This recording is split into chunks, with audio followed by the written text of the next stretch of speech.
Have you ever left a doctor's office thinking, I should have said more? Or maybe you told yourself, it's nothing serious, only to worry about it the whole drive home. Here's the hard truth. After 70, the words you choose at the doctor's office can literally shape the rest of your life. And I don't say that to scare you, but to wake you up to something most seniors never hear. The way you speak during those short appointments can either protect you from dangerous mistakes or quietly open the door to them. So stay with me, because today I'll reveal the 5 phrases that sound innocent, polite, or even respectful, but are actually holding you back from getting the care you deserve. These are the ugly truths about senior doctor communication, and once you know them, you'll never walk into a checkup the same way again. Let's start with the first phrase, the one almost everyone over 70 has said at least once. I'm fine, it's nothing. It sounds harmless, right? After all, you don't want to make a big deal out of every little ache. But here's the ugly truth. Doctors are not mind readers. They rely on your words just as much as your blood tests or scans. When you say, I'm fine, even while ignoring chest pressure, dizziness, or sudden fatigue, you're sending the message that there's nothing to investigate. And that can delay the detection of conditions like heart disease, diabetes, or even early cancer, problems that do give warning signs, but only if you actually report them. Think about it. If your car made a strange knocking noise, would you drop it at the mechanic and say, it's fine, don't worry? Of course not. You'd describe the noise, the timing, the frequency. Your health deserves the same attention. Instead of brushing it off, say, I've been having chest pressure for 2 weeks, and it worries me.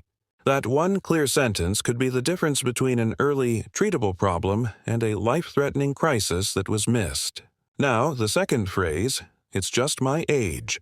This one breaks my heart because it sounds so humble, so accepting, but it's quietly destructive. Seniors often shrug off pain in their knees, shortness of breath, memory lapses, or urinary problems with the idea that they're simply old age. But here's the ugly truth.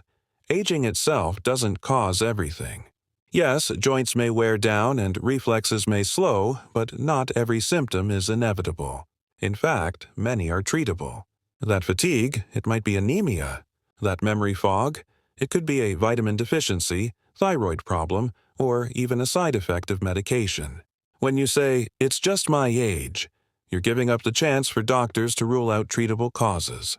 You're closing the door before it even opens. The smarter move is to say, I'm not sure if this is normal for my age. Can you check it out?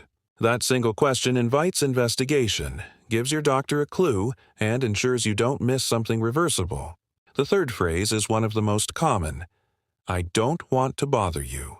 Seniors are often raised to respect authority, to avoid wasting time, and to be polite, but in a medical office, politeness taken too far can be dangerous.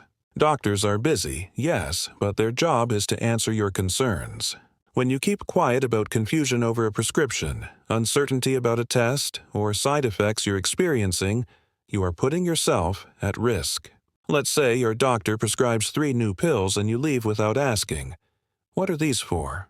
Weeks later, you might stop taking one because it upsets your stomach. Or worse, you might double dose because you misunderstood. These aren't small mistakes. They can land you in the hospital.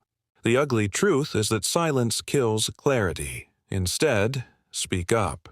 Say, can you explain my treatment plan again so I'm clear? Or, I didn't understand that. Can you put it in simpler terms? You're not bothering your doctor. You're building a safety net around your health. Fourth phrase. My daughter's son handles everything. I don't know.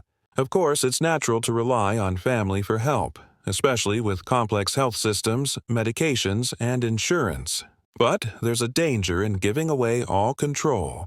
When you completely step back, you risk being left out of decisions about your body. Maybe your daughter understands, but if you don't, you can't advocate for yourself when she's not around. I've seen seniors sit quietly in appointments, nodding, while their adult children talk, decide, and leave. Only for the senior to later confess they didn't understand a thing. That silence cost you independence. The ugly truth is, even if you lean on family, you must remain in the conversation. Instead of saying, my daughter handles it, say, my daughter helps me, but I'd like you to explain directly to me, too. That one statement reclaims your role as the central decision-maker in your health. And now we come to the fifth phrase, the one I promised you must not miss. I stopped that medication. You never told me why I need it. This is the most dangerous of them all because it happens quietly, at home, between appointments. Many seniors stop taking their pills because they feel fine, assume they don't need it anymore, or dislike the side effects. But here's the ugly truth. Stopping a medication on your own can undo everything your doctor is working to prevent. Blood pressure pills, blood thinners, diabetes medications, heart medicines. These drugs are often the only thing standing between you and a stroke, a heart attack, or kidney failure. When you stop suddenly and don't tell your doctor, you're rolling the dice with your health. Let me give you a real example. A gentleman in his 70s once decided to stop his blood thinner because he thought, I don't feel sick, so I don't need it. 3 weeks later, he had a massive stroke, one that the medication was designed to prevent. That's how serious this is. And the scariest part? Doctors can't help you if they don't know.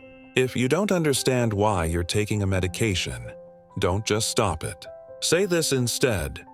I don't understand why I need this medicine. Can we review it together? That question opens the door for your doctor to explain, adjust, or even change the prescription safely. But what you cannot do, what you must not do, is stay silent, stop on your own, and only confess weeks later. Of all the phrases we've talked about, this is the one that carries the highest risk. Please don't ever let these words come out of your mouth again. So, let's pull it all together. The 5 phrases you should never say at the doctor's after 70 are, I'm fine, it's nothing, it's just my age, I don't want to bother you, my daughter handles everything, and I stopped that medication, you never told me why I need it. Each one seems polite, humble, or harmless. But each one hides information your doctor needs to protect you.